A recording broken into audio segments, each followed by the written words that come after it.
Coresight Research has estimated that the US live streaming market hit 20 billion last year. And then by 2026, it's going to more than triple to an estimated $68 billion in sales. And interestingly, 50% of millennials trust product recommendations from influencers. So it would seem that combining an influencer with a live shopping event that showcases your brand and product offerings would be a lucrative match. But it's not as easy as it sounds.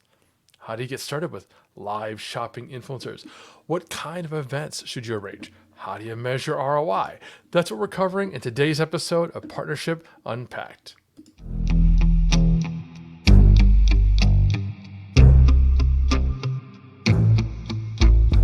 This is Partnership Unpacked, your go-to guide to growing your business through partnerships quickly.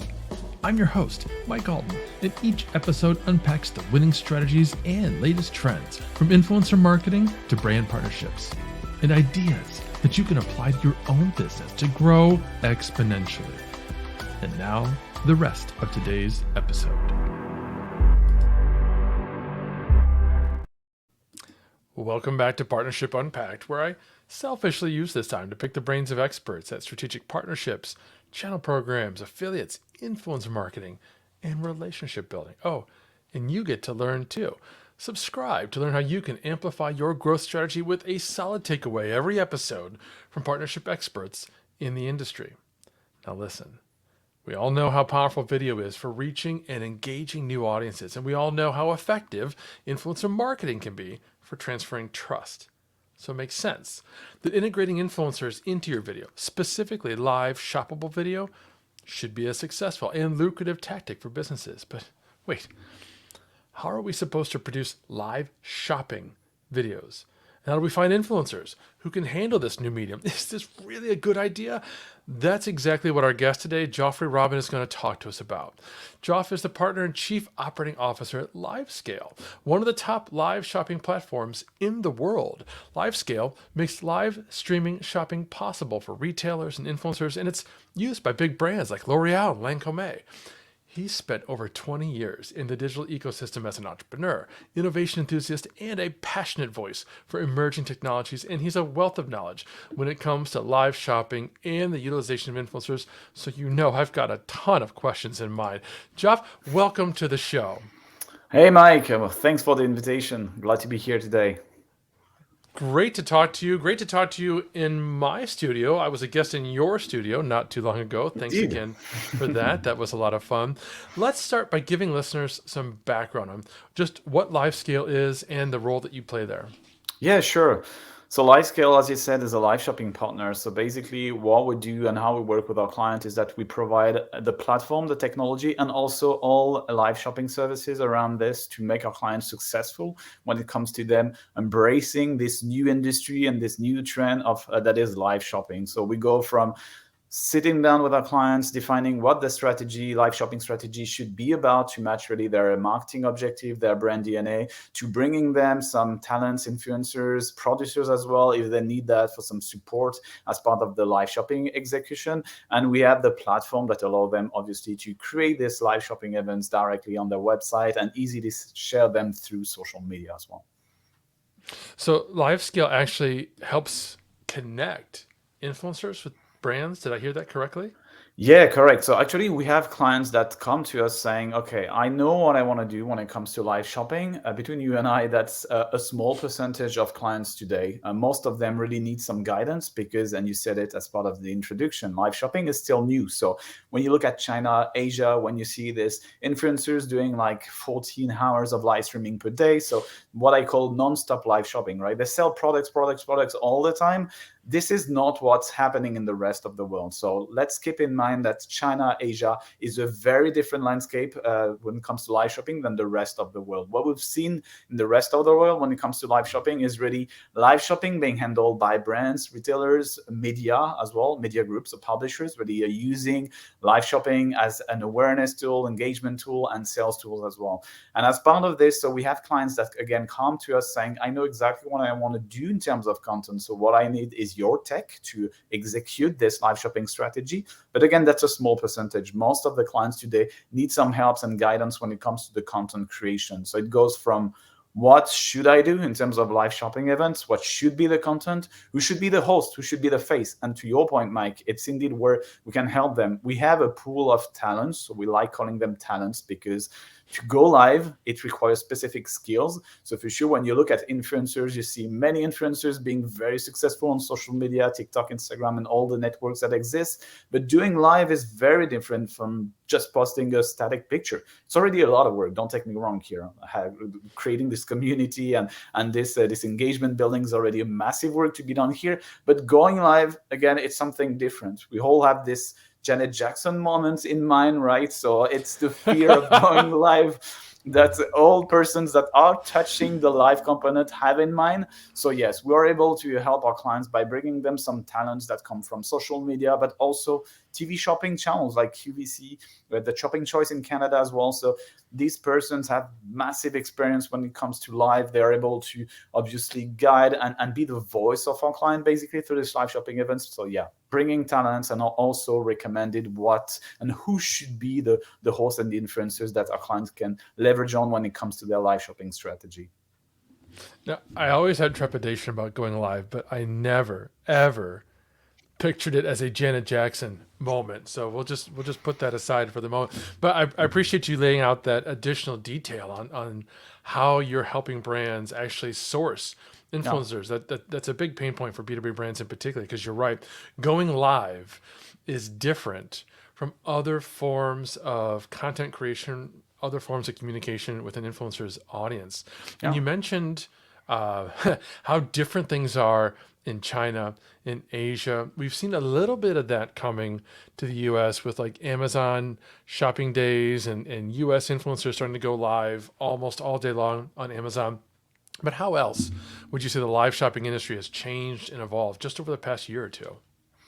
Yeah, so I think two components here that makes live shopping evolve. Obviously, it's from one the lens of the brand itself. So how willing is the brand to go live, and what will be the frequency of the live? So when we look again through the lens of the brand, we see brands going live once a week, once every 2 weeks. Some of them will go live a bit more than that, but for sure we're far away from the 14 hours per day. So that's from a brand's perspective. And if we look through the lens of the audience, we can still see that in the rest of the world, when you go on social, basically you're there to be entertained. So you want to consume mostly short form video content. So you want to be amused, you want to spend good time here. So all this social commerce trend, basically, it's still early in the West. So we don't, and I include myself in it when I'm on social. I'm okay to discover new things. I'm okay to have fun, but I'm not really okay to buy. And again, if we take this parallel with Asia and China, the first thing a user will do when they register to WeChat, to Taobao, and all these different places, they will enter the credit card information. So it's transactional from the get-go. You register here, first thing you do is payment information. As you've done it on TikTok or Instagram, what you do is your email address, and then I switch directly to my interest, what I want to follow: fashion, beauty, music, all the interests that I have there. And from there, I'll build a community, I'll build and I'll follow influencers that are of interest to me. But again, the landscape and the mindset is very different. And what we've seen evolve, so North America, Europe, so in the rest of the world, again, I always do this in differentiation between Asia and the rest of the world. For the past years, is that we've seen a use of live shopping overall to evolve towards more and more understanding that creating a live shopping strategy, it's a long-term play. It's not like a one-off event. You can create events from time to time around specific days of the year as well. But for your live shopping strategy to be successful, you need to have a recurrency. You need to do it regularly. You need to create also and educate the audience. Again, to the point of the lens of the audience, they need to be to have the habit, and they need to be used to seeing you going live and joining you for this kind of moment in order to start purchasing, in order to start engaging with you even more, so collecting even more data about this. So yeah, the past year I would say we went from 2020, which is what we call year zero of live shopping, because this is really where it's been really popularized thanks to the pandemic. I mean, brands were looking at some options to keep selling. So from 2020 to now, we've seen again an evolution towards, yes, live shopping. It's not only about doing instant sales during the event, but again, creating this long and lasting relationship with the client and overall contributing to the ROI of all my marketing spend. So again, seeing live shopping as being a strong contributor to the overall marketing funnel and not only the bottom of the funnel to do just sales. It's such a fascinating insight, particularly when you're talking about how the entire purpose, basically, of these Asian apps is different and their approach is different from the initial client onboarding. And for those of you listening, who may not be familiar with those apps, you may not have accounts there, you might think of it like your Roku, where when you're setting up a Roku at home, you put in your email and then you add your credit card. Even if you're not signing up for any Roku services at that particular moment, you give Roku your credit card. So when you do see, hey, there's a movie I want to rent or a TV show I want to download or a subscription service like HBO that I want to start, on your television, it's just a click of a button. You don't have to re-enter that credit card. It's automatically added. So it makes it a seamless, easy process for you, which means it's much more lucrative for the platform and the app provider. Yeah, and it's a go-to place for everything, basically. So you can order your taxi, you can buy your food, you can buy clothes, you can. It's again a go-to place for. If we compare this with existing initiatives here, it would be some kind of Amazon without today the component of influencer. Even if Amazon launched Amazon Live as well, and they have this, I mean, it's not working as efficiently as Amazon would like it to work, because it's really basically missing this brand implication as part of this show. So it's really basically Amazon representative selling product through live video, and they have this list of products that they're showing in front of the video camera. But as a viewer, you say, okay, what's the story behind this product? What's the story behind the brand? And the person basically hosting this kind of events, they don't know about it, or even they don't care about it. That's not really their job. They're here to basically show the products and that's it. So this is really I would say the old-fashioned way of selling products. Whereas when we see live shopping working efficiently on the long term, it's when the brand is really owning this initiative, bringing external influencers, bringing internal experts also about the brands, and all these elements combined makes a success. So, but yeah, to your point again, yeah, different habits and audiences between Asia and the rest of the world. We can see a maturity of the audience in the US, for example, going towards more and more transactional behaviors, but it will take time. We're not there yet. Yeah, to your point, when you say old fashioned, we're almost talking about like QVC or the Home Shopping Network. For those who remember those stations, I don't even know if they're still around anymore. Yeah, they are, and they're working great. Actually, they are working great, and it's very complementary with digital live shopping, I would say. What Livescale bring, and we have actually clients that are doing QVC and are doing Livescale at the same time, because they really see a complementarity between the two. QVC has such a big pool of audience to reach there, so that they have to be there, and they will reach a specific category of audience. And with Livescale, they will reach another part of the audience that is more digital based and digital focused. And with Livescale, they're able also to collect direct data and direct feedback from the audience, which is not the case on TV, right? Once you're behind the screen, you purchase. So as a brand, I'll know what the sales I would have generated through QVC, but what did my audience say about this product during the show? Were they happy, not happy? Did they have specific questions, etc.? It's not that easy on TV, obviously, to get this direct feedback from the audience, whereas on digital, obviously, you have access to everything. So, love it. I think we're going to come back to that point in just a second, but I want to ask you, because I know in your role, you've worked with both brands as partnerships and with individual influencers. And I'd love to know from your perspective, what differences have you noticed between brand partners and influencers as partners? Yeah. So when it's a brand coming to us, and when a brand wants to launch a live shopping strategy, again, it's directly supporting their own marketing initiative. So what we like saying is live shopping in that sense become an additional a marketing channel as part of what they do. So you have paid media, you have organic, you have social, you have live shopping, and it has to be seen as it has its own attribution model as well. So it has to fit within the attribution model, because to what I was saying earlier about the fact that live shopping is a strong contributor to sales, it will generate sales during the sessions, and it will contribute to sales long term as well. You really need to identify it as part of the marketing activities. So from a brand standpoint, again, it's complete other activities that they're doing, leveraging on existing initiatives that they have as well. You mentioned influencers. So when they're already using influencer marketing, how do I bring this influencer marketing piece as part of my live shopping strategy?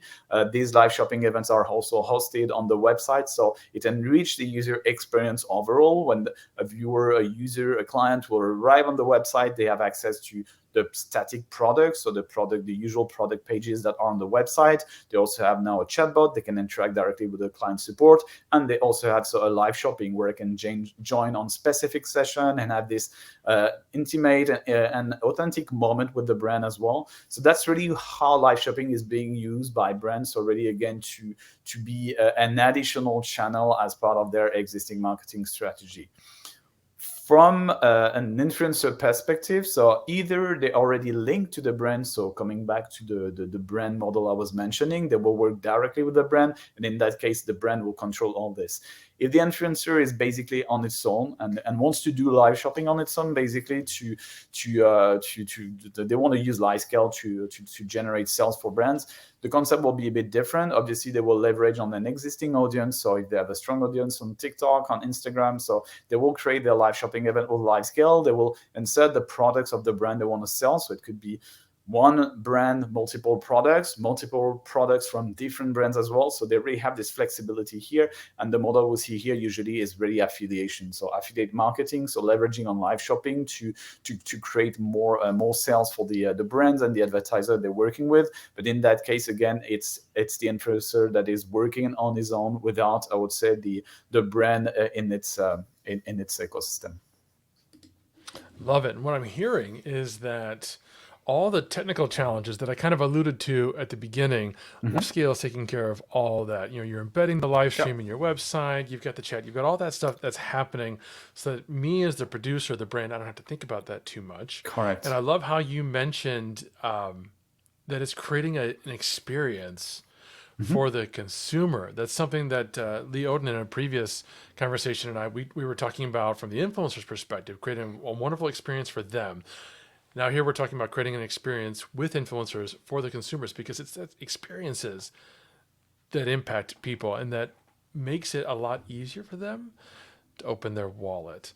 But now that we've talked about the technical bit a little bit, what I want to ask you is, when it comes to working with influencers, how do brands actually get started? How do we reach out to these influencers and actually bring them on board and get them to represent our brands? Yeah.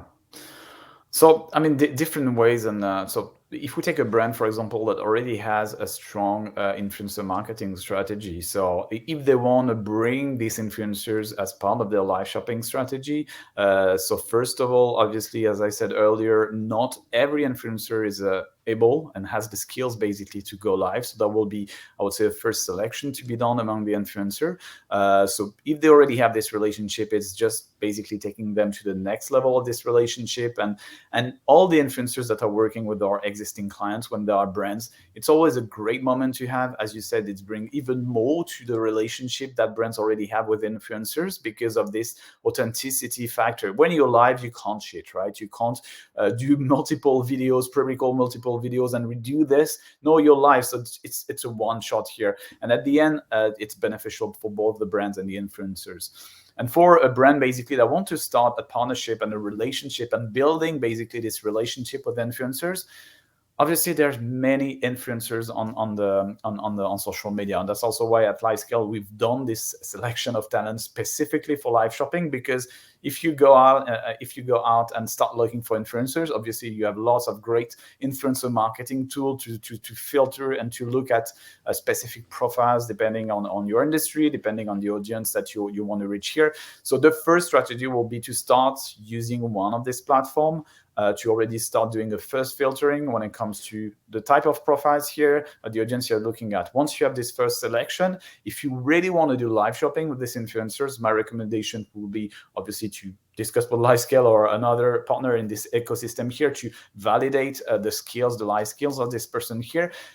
There's also trainings that exist, because if you find the right influencer and you really want to work with this influencer, and this influencer is really willing to learn and go live as well and become the next live seller, you also have options to train these influencers in becoming the live sellers. But again, the starting point is not all the influencers can be live sellers, and even within the live sellers would see different categories. You might have heard of key opinion leaders, key opinion sellers, etc. These are different personalities in terms of live sellers that we see in the industry as well. So it's also come down to the concept of the event you want to do. If you want to do a live shopping that is purely sales oriented, so you want to sell, and only sell, for sure it will be a different typology of influencer. Whereas if you want to bring eyeballs, awareness, a lot of visibility to your event, you will be targeting different typology of influencers as well. So those we call key opinion leaders, that will be more like leading the hosting of your event, doing the promotion, bringing really the audience, and generating all this crazy engagement during your lives as well. It's terrific advice. And for those of you who want an even deeper dive into how brands can select influencers, listen to our previous episode with Leoden. We were talking mostly about B2B influencers, but a lot of the principles that he was sharing in that episode were the same. Now, Geoff, obviously one of the clear benefits of live shopping, and you kind of touched on this already, is that because it's a digital medium, we can track the revenue and the sales, and we can see that ROI. But how else can brands measure the ROI from these kinds of influencer activities? Well, this is, again, live shopping ROI shouldn't be only measured during the live event itself. That's what we tend to see a lot at the very beginning of live shopping, is like, how much sales I'm going to generate in one live. And again, it all comes down to what we see in Asia. For sure, we needed to have a reference at the beginning. So we rely on what existed at that time in terms of live shopping, and that was in China and Asia. Now that there's more activation, obviously, in the rest of the world, in the US, in Europe, and other countries, we see more and more the ROI being measured more long-term. So an influencer ROI, you will measure it over time. So for sure, the same as we were discussing about the typologies and personalities of influencers. Select an influencer, first of all, that will make sense for your brand, obviously, but also build this mid-term, long-term collaboration with this influencer. If we take an example of a live shopping strategy, you will have, and we like at Livescale talking about a TV series. So your live shopping strategy will be season 1, and within this season 1, you'll have multiple episodes. And these episodes will bring these influencers that you will have signed a partnership with. So this influencer, you know that, for example, if it's a key opinion leader, so again, the one bringing the eyeballs and the awareness, you know that you can use this influencer like every 2 or 3 episodes. This way, you know that you're going to feed the top of your marketing funnel with new eyeballs and a new audience there. And you mix this concept of events with other events that will be more towards converting these clients. So if you're like a beauty brand and you have really strong experts within your product team that know the product by heart and they are able to share all the benefits of the products, then you will use this host, so not an influencer in that case, but an internal resource that is able to be your live seller, to mix this with, again, influencers there. So again, ROI to measure influencers' efficiency, especially during live shopping, should not only be measured during a one live. So even if you do one live with one influencer, you will look at the following days, obviously, to see what and how live shopping contributing to generating your sales 24, 48, 72 hours after the live. So already seeing this. And again, the advice is really to use these influencers for several episodes in order to build this long-term relationship with the influencer himself, but also obviously with the audience. Folks, go back and re-listen to the last 3 or 4 minutes, because Geoff wasn't just sharing how to measure ROI. He was laying out this masterclass of how to build this omni-channel threaded influencer marketing campaign that's going to establish thought leadership and drive actual results. It's fantastic. Re-listen to that. Now, let's take a moment to hear how to measure ROI from another channel, social media. It's the Arc de Triomphe. Can you imagine if you're in charge, if you're the CMO of marketing Paris? What are your main channels? Wow, there's the Arc de Triomphe. There's the Eiffel Tower. There's the Louvre. Those are your channels you're going to use to drive tourism dollars in. Okay, now, but you're not the CMO of Paris. In fact, you're the CMO of your company, product, service. So what are your main channels? Well, I'm going to guess there are things like pay-per-click, maybe trade shows, events, maybe content. Those are all pretty predictable, right? Let me ask you this question. Are you treating social media as a main channel? By the way, only 1.8% of you today measure social media and can prove an ROI in that investment. HubSpot and Gartner say social media is the #1 channel to invest in this year. Are you doing it? If not, I can tell you why. You're not doing it because you don't have the tools, you don't have the mentality, and that's okay. We've got you covered. You change the mentality, we'll give you the tools. WordPulse tracks all the ROI for you. One place to manage all your social media activity, your #1 channel. Change your success. Treat social media as a channel, one CMO to another. My name is Daryl. I'm with Agorapulse. I'll talk to you soon.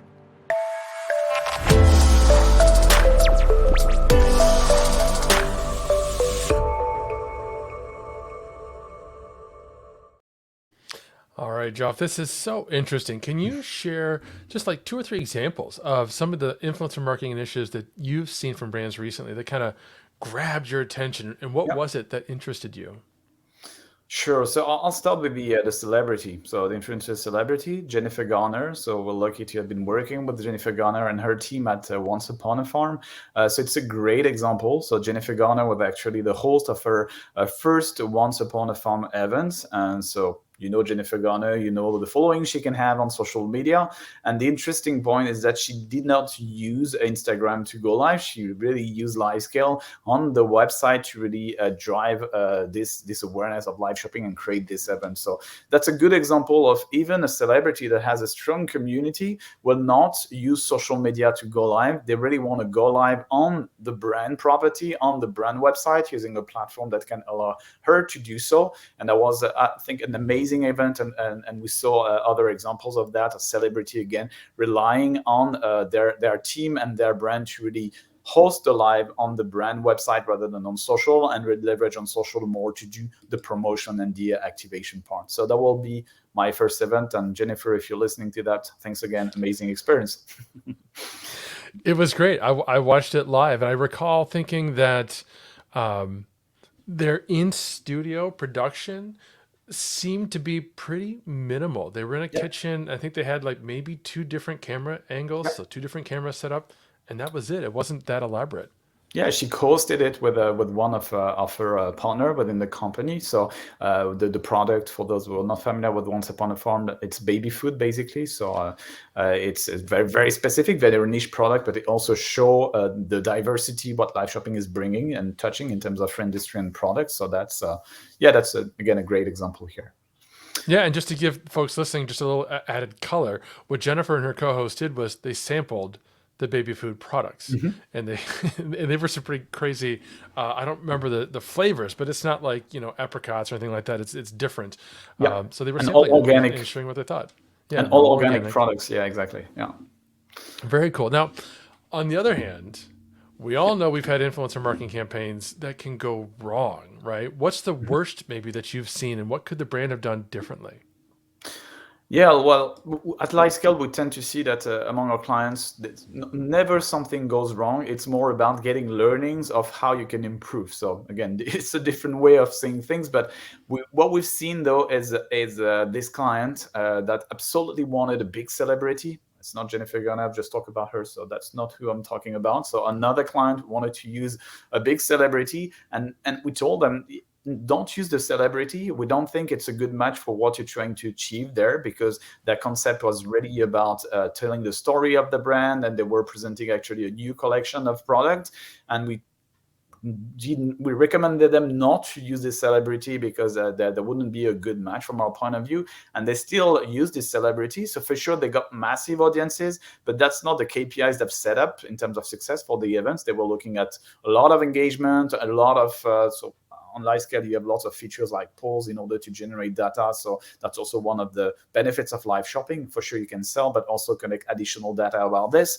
So at the end, the clients was very, really disappointed by the event itself because it did not translate into a lot of engagement, a lot of the data they were able to collect from the audience, and even less sales. But for sure, the celebrity that chose was definitely not linked to the brand. So the celebrity didn't have any affinity. She was very popular, still popular though, but very popular at that time. So that's why what they wanted to work with them. But to your point and your question earlier about the choice of influencer, don't only choose influencers that are like trendy or you think have big audiences, etc. Obviously, your selection of influencers, especially for live shopping events, should go even deeper into that. So yeah, that will be the example of things that in between quotes went wrong, even if again lots of learnings. The brand kept doing live shopping events afterwards, but with different hosts, different concepts. That is a fantastic example and a great lesson. I talk about something very similar that happened in the very, very early days of influencer marketing. We're going back over 100 years now, before there was such a thing as influencer marketing. Yeah. Back then, the Conklin Pen Company in Toledo, Ohio, they wanted to promote their pen. And if it had been like every other company back then, they would have used a Major League Baseball player like Babe Ruth, who has nothing to do with pens, but he's just a celebrity at the time. And people thought, well, maybe if we tie it to Babe Ruth, they'll buy pens. But Conklin knew better. Conklin said, no, we want to use someone that everyday folks would pay attention to. So they tapped Mark Twain, and they had Mark Twain endorse their pens, who was a prolific author. Everybody in the country knew Mark Twain, and they could easily see him penning his thoughts. There's a pun there for you, with their pens. So that was fantastic. And what a great example of a brand that, should have listened to you and learned their lesson. Love that. Now I got to ask, and I ask this in every episode because I don't know what people are going to say, but I have an idea, and I just love listening to the different answers. How important is it for brands to develop relationships with influencers? Between not important and very important, I would say important. So it's important to build a long-lasting relationship with influencers. After that, what we've tended to see for the past month and even years is what I hope is a new era of influencer marketing and even social media in general. So for me, we've entered, again, I hope it's going to continue like this, but a more authentic era when it comes to social media. So the relationship with influencers that you build makes even more sense to choose the right one and to establish really this long-term relationship. Because if you find an influencer that really matches your brand DNA, your brand objective expectation as well, if you find this influencer being very creative, very enthusiastic when it comes to joining you for your influencer marketing activities, whether it's live shopping or something else, you have to stick and you have to keep doing this. But to my point about entering this new social media era, as a social media user, and I'm addicted to social media, I'm addicted to digital in general, but I'm happy to see that, again, we're starting to enter this. And I think that the choice of influencers that as a user you follow and as a brand you will choose will make even more sense now and in the future, now that we're entering, again, this more authentic phase of social media. So less Photoshop images, less fake followers, fake account, etc. But again, more authenticity, more reality of the world as well. When you see apps like Be Real being used a lot by teenagers, Gen Z, and even Generation Alpha now, about posting what you do at this instant moment, I think we're heading in the right direction. So the choice of influencers, again, should be really linked to your brand DNA and what you want to do there, and also match what the users' expectations are evolving now in this social media space.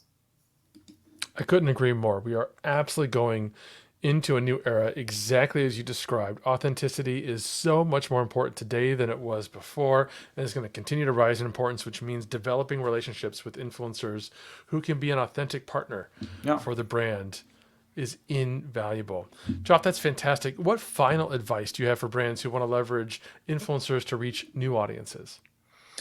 Yeah, I'll say, again, take time, do some test and learn as well. If we go back to like 10, 15 years ago when social media arrived and where I would say the influencer marketing subject started, that's what we did as well. So we picked and chose influencers, and we tested different creatives, and at the end you kept working with an influencer that made sense, and where you saw some reach. We saw an evolution in the mindset when it comes to the ROI as well. We mentioned this earlier. At the beginning, it was all about reach. How many people can you reach? Then we realized that, yeah, but there's some fake followers, so maybe the reach is not the KPI I want to measure as part of my success. Then I want to see the click-through rate. Yeah, but the clicks, sometimes they're the fake clicks as well. So I want to see the sales. So now I think we're at a point where, when it comes to influencer marketing, we've reached, and brands have reached a maturity where they know what they want to have when it comes to expectation from this. So again, set your expectation right when it comes to the choice of the influencer that you want to work with.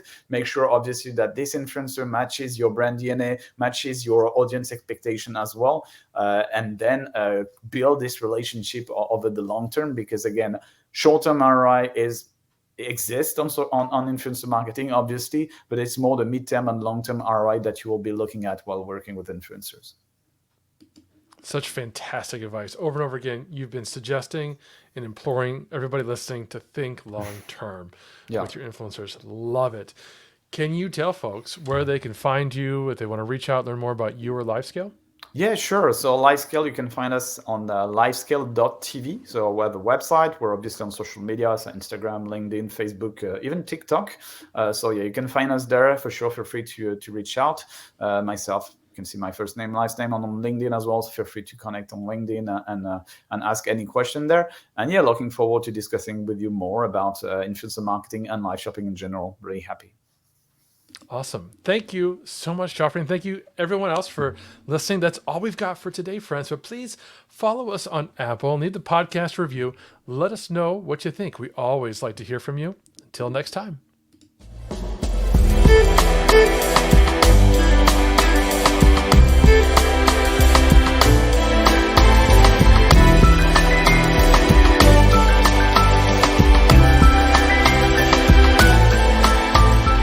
Thank you for listening to another episode of Partnership Unpacked, hosted by Mike Alton and powered by AgoraPulse, the #1 rated social media management solution, which you can learn more about at agorapulse.com. If you enjoyed this episode, please subscribe on your favorite podcast player and be sure to leave us a review. Your feedback is important to us. And if you want to be part of our audience during live broadcasts, take a look at our calendar at agorapulse.com/calendar. Until next time.